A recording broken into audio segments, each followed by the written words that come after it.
Tap. The Andromeda Project.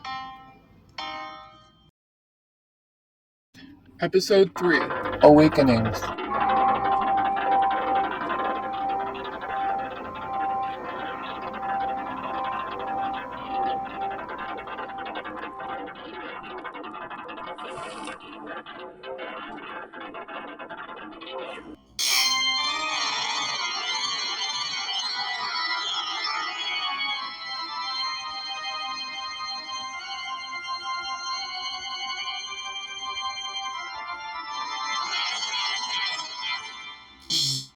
Last time, Gaia ended up taking a ride with Guy and listening to his favorite radio broadcast.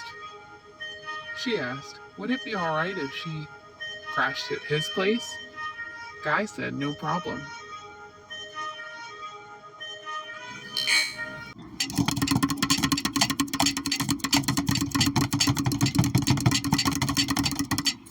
Gaia is quiet. She says few words, looking at her beaded charm bracelets a lot, and at the houseplants, and books and posters and various instruments. There is a desk with a keyboard, and a pile of notebooks, and a chopped up aloe plant. She mostly averts her eyes from her host, trying not to be a bother as he settles in. Guy has few bags and guitars to bring in from the vehicle.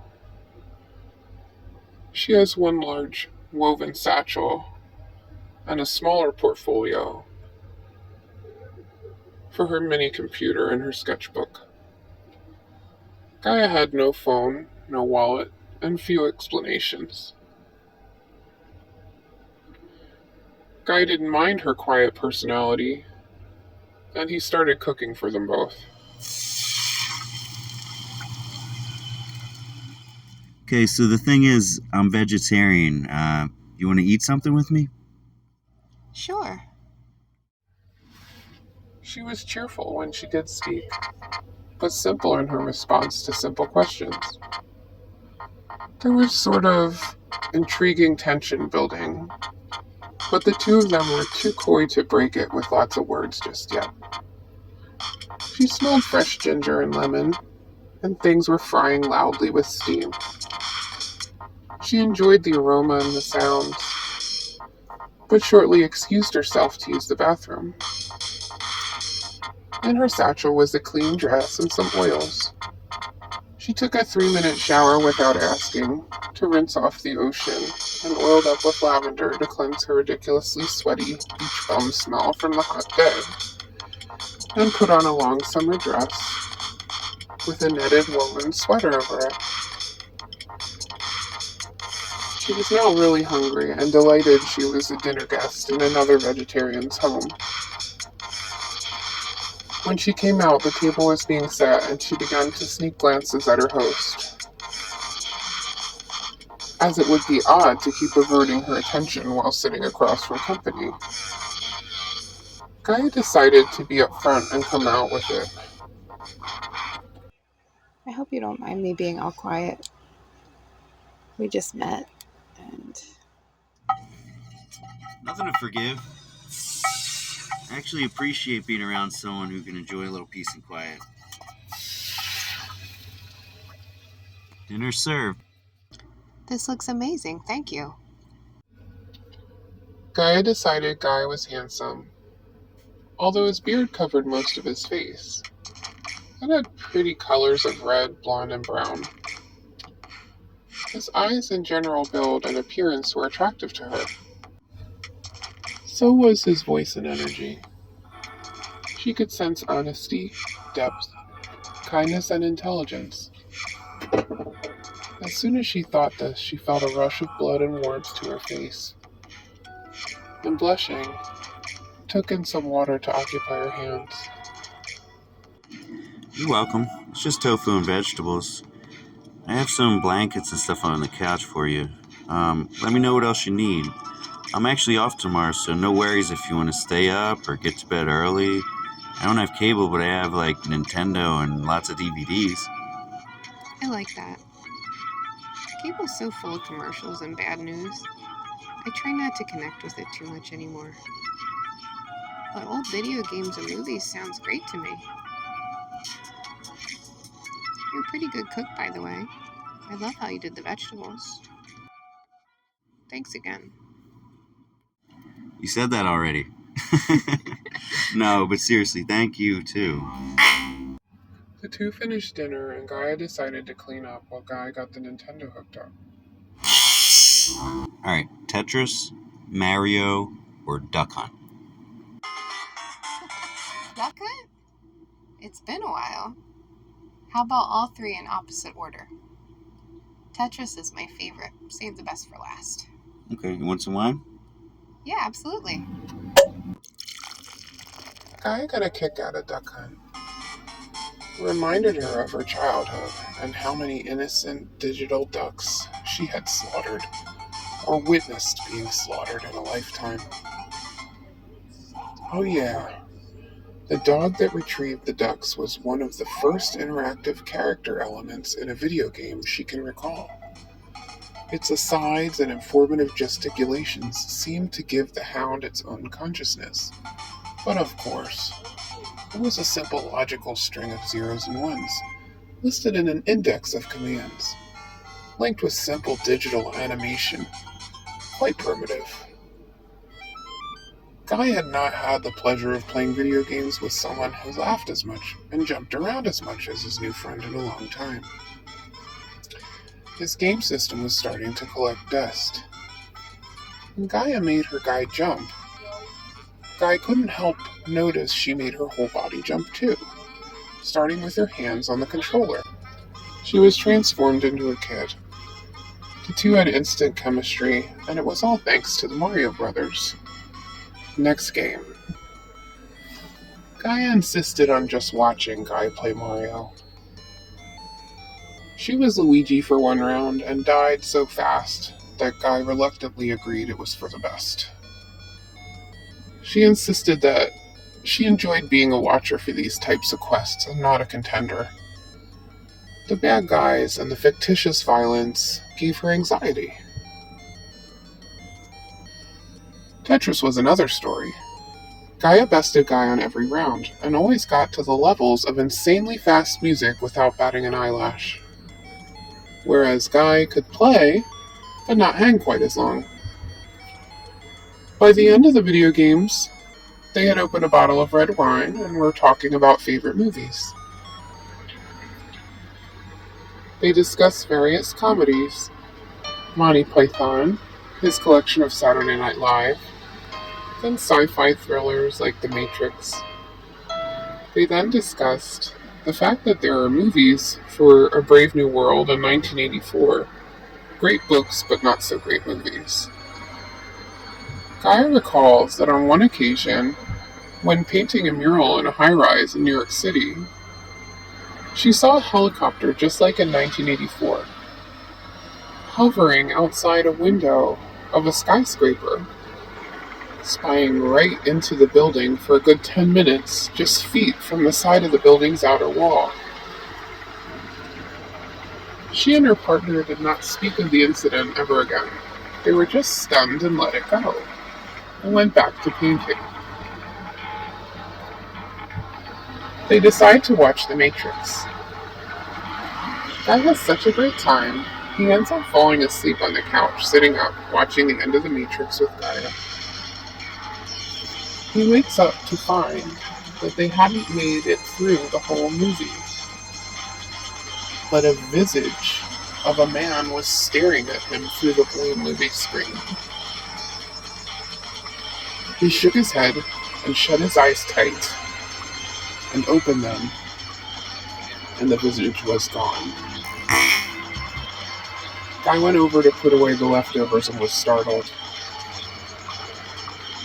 Gaia started to open up her eyes and sat up. They both focused on an adult-sized roach standing on the edge of the counter, just staring at them. Not interested in the food and not moving much except for its antennae. Guy knows he isn't allowed to squish the bug with Gaia around, but he grabs a glass and a piece of cardboard and slowly approaches the bug. At 3 feet distance, he stops and the bug poises. Guy takes one more step toward the roach and it jumps athletically toward Guy.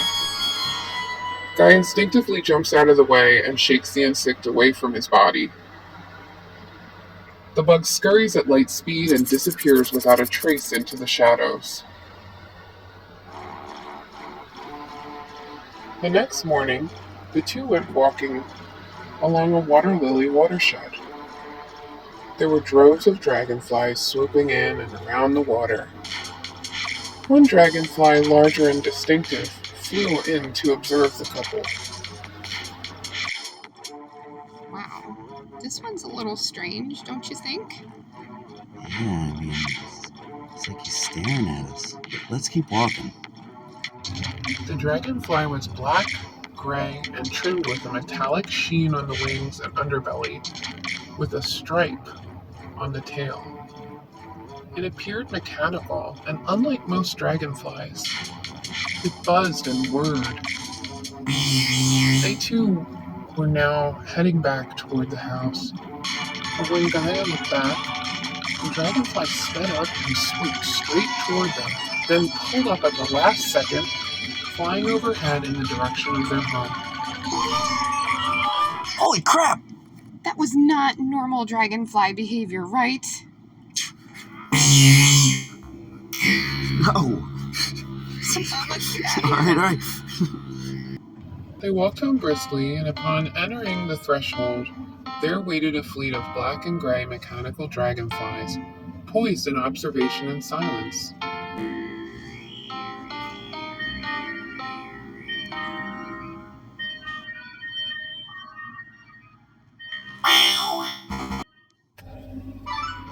Chip Neuroscience Director is giving a lecture on the state-of-the-art science of entering into others' dreams. He mentions the ancient Eastern art of astral projection as an inspiration.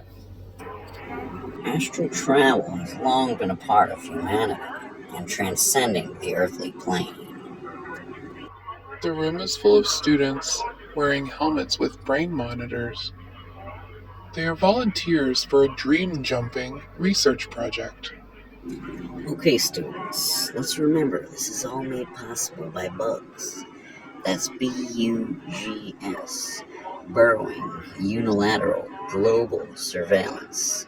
Let me just pull up the definition of unilateral here, as it is our prime objective. Okay then.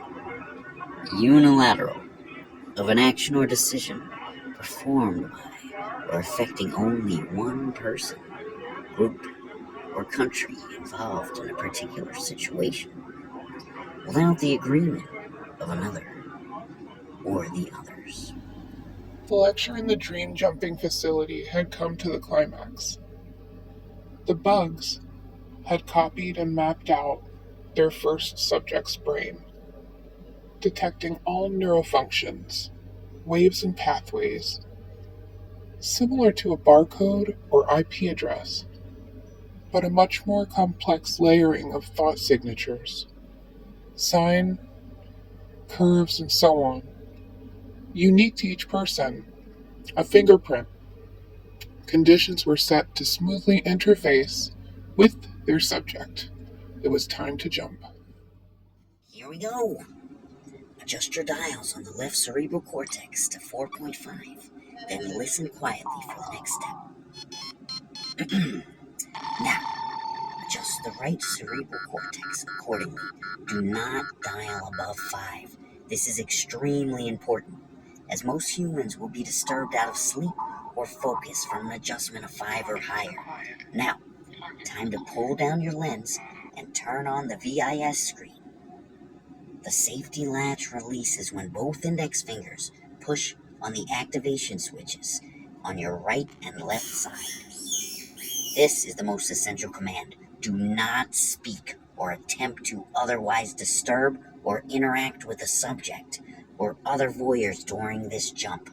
This will lead to a lucid awareness of the experiment, and hence your immediate ejection. The classroom was quiet. Only a slick squeak from one of the soft footsteps of the scientist and soft breathing were audible. The headgear was engaged. Small blue lights were lit on the sides of the Viz voyeur interface screen and AC audio centers, showing that the students were hooked in and ready to initiate. Their screens all fed to a large, centralized screen at the front of the lecture hall, where the scientist manned the controls and spoke to the students through a mic that fed telepathically via synthetic, neurogenic telepathy headset to each of their headsets. When the screen turned on, it started off black, with a small red light that was moved by the scientist's pointer. This pointer could zoom, enhance, and change focus on visual dream content. Some of the controls could alter, to some degree or influence, the dream content, or even the dream outcome. But this was not today's goal. Today's subject was a trial for educational purposes only. Today's goal was to observe dreams and cause as little disturbance or awareness in the subject as possible.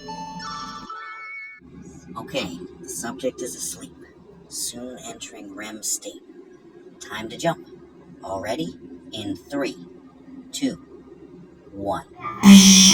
We are now interfaced with the subject. The screen was still black for several minutes. Not any visible changes on the screen.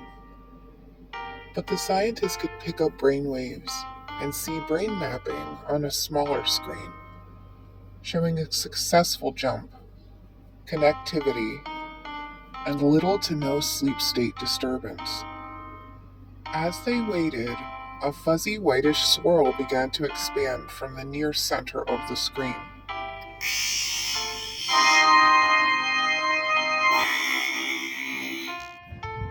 Tune in next time when Gaia experiences strange sleep disturbances.